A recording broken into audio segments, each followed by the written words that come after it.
જય જોહાર, જય આદિવાસી, રામ રામ મિત્રો. તો મારી યુટ્યુબ ચેનલમાં તમારું હાર્દિક સ્વાગત છે મિત્રો. તો અત્યારે સાંજનો સમય છે અને સાંજે એટલે લગભગ 6 વાગ્યા છે. 6 વાગ્યાની આડેગાળે આપણે જો સરસ મજાનું નાનું અમથું ઘડિયાળ છે, તો એમાં 6 વાગ્યા છે કમ્પ્લીટ. તો મિત્રો અત્યારે તમને સરસ મજાની એક વાત કહેવા માટે બતાવવા માટે જઈ રહ્યો છું કહેવાય. કારણ કે માર્કેટની અંદર અમે પ્લાસ્ટિકના ચોખા આવ્યા છે માર્કેટની અંદર મિત્રો.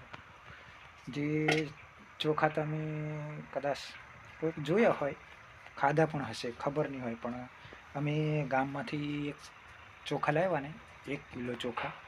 તો 1 કિલો ચોખાની અંદર મિત્રો આ ચોખા લાવેલા ગામમાંથી. આપણે ગામમાંથી ચોખા લાવ્યા હતા 1 કિલો ચોખા. સરસ છે પણ મિત્રો એમાં પાછા છે ને આ પ્લાસ્ટિકના ચોખા નીકળ્યા. તમે વિચાર કરો, 1 કિલોની અંદર આટલા ચોખા નીકળે પ્લાસ્ટિકના. આ પ્લાસ્ટિકના ચોખા નીકળે આપણે. તો આમાં માણસનું કેટલું આયુષ્ય વધી જાય અને કેટલું ઘટે, કમેન્ટ કરજો તમે.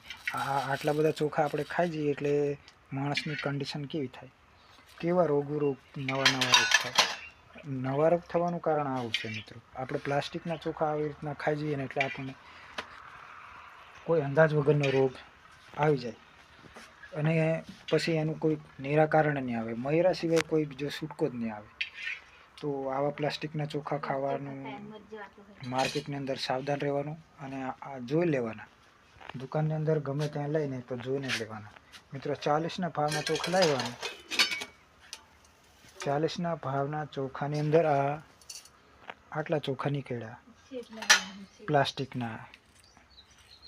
તો મિત્રો આ એકદમ સેમ ટુ સેમ ચોખા લાગે. આ ચોખા ને આ ચોખામાં કોઈ ફેર નહીં પડે. તો આવા ચોખા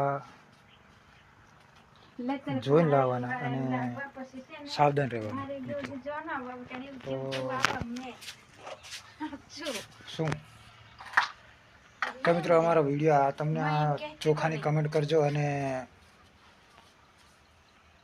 આપણી ચેનલની અંદર નવા હોય ને તો સબસ્ક્રાઈબ કરજો બરાબર.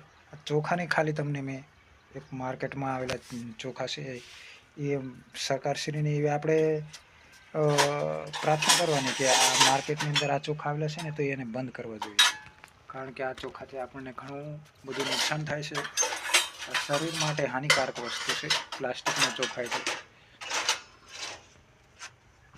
તો આવા વિડીયો ગમે તો લાઈક શેર કરજો અને કમેન્ટ કરજો.